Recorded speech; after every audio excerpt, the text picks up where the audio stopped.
در سر میراب و منبر چیخ میزنن، لکن همیشه دستشان به طرف است. شما اصلاح شوید، شما نماز بخوانید. امروز دسته ای قسم بود.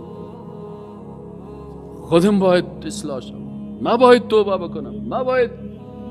از الله بترسم، ما باید مخالفت امر الله را میکنم. اتأمرون الناس، الله متعال میگه که آیا شما امر میکنید مردم را، ای علمای یهود و ای کسانی که علمای اسلام هستید عبرت بگیرین، و شما امر میکنید مردم را به نیکی و تنسون انفسکم، شما فراموش میکنید نفسای خودتان.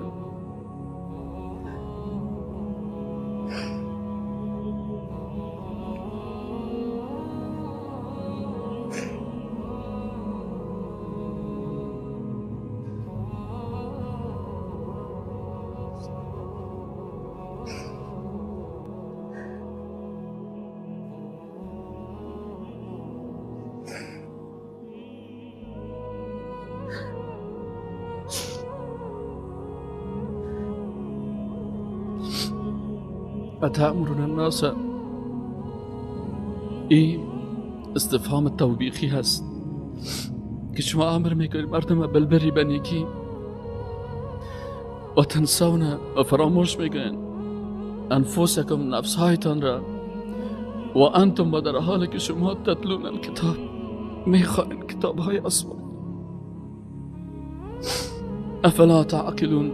بس چرا از عقلتان استفاده نمیکنید و عقلتان در کار نمیبردید؟ واستعینوا بالصبر والصلاة، استعانت بگیرین به چی؟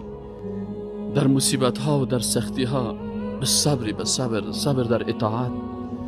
صبر در معصیت، صبر در مصیبت، در اطاعت صبر بکنین،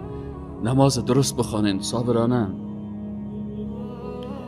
صبر در معصیت، وقتی که گناه در مقابل آمد از عظمت الله خوف بکنین، بترسین، مثل که یوسف علیه السلام وقتی که در مقابل یک زن پولدار و پیسه‌دار در قصر با تمام امکانات وقتی که آماده میشه فرار میکنه از گناه، و وقتی که برتان مشکل میه، سختی میه، رجوع بکنید به نماز،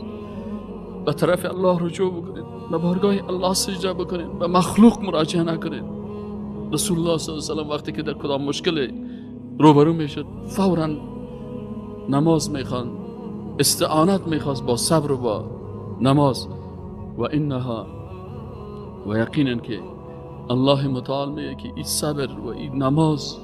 و این سجده کردن به الله و خود با سجده به الله قریب ساختن لکبیرتون، بسیار بزرگ است، بسیار سخت است، الا مگر علی الخاشعین، نمانده های الله که خشوع دارن، کسانی که قلب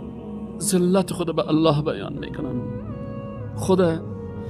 جسد خود، جسم خود، فکر خود، قلب خود، کلش برای الله تسلیم کردن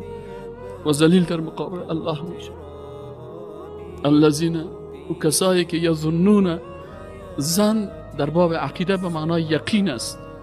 الذین، کسانی که یعتقدون، یقین میکنن، یظنون ای یعتقدون، یتیقنون، یقین دارن که انهم اینا ملاق ربه،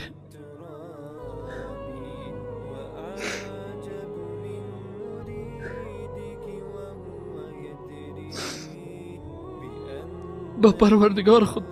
ملاقات میکنن، و انهم، و یقینا که ایشان الیه، به طرف الله رجوع کننده هستن، راجع للحساب و کتاب، یقین دارن، ایمان دارن روز قیامت است و در این روز در مقابل خالق یکتا ایستاد میشه و الله از یک عمل ما، از یک سخن ما، از یک پول ما، از یک لحظه عمر ما الله محاسبه میکنه.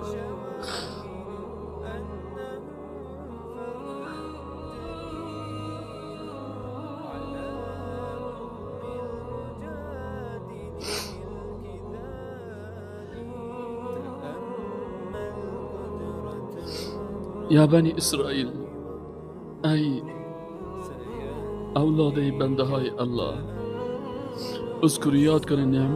نعمت های مرا، التي، اون نعمت هایی که انعمت علیکم، انعام کردم بالای شما، و انی فضلتکم، الله متعال بر از اینا فضیلت داده بود علی العالمین، به اون مخلوقاتی که در عصرشان بودن. اینا اهل کتاب بودن، بر از اونها یک مقام و منزلت خوب الله داده بود. لکن کسی را که الله عزت و مقام بده، باز امتحان از او از دیگرها کرده سختتر است و عذاب الله هم سر از اونها سختتر نازل میشه.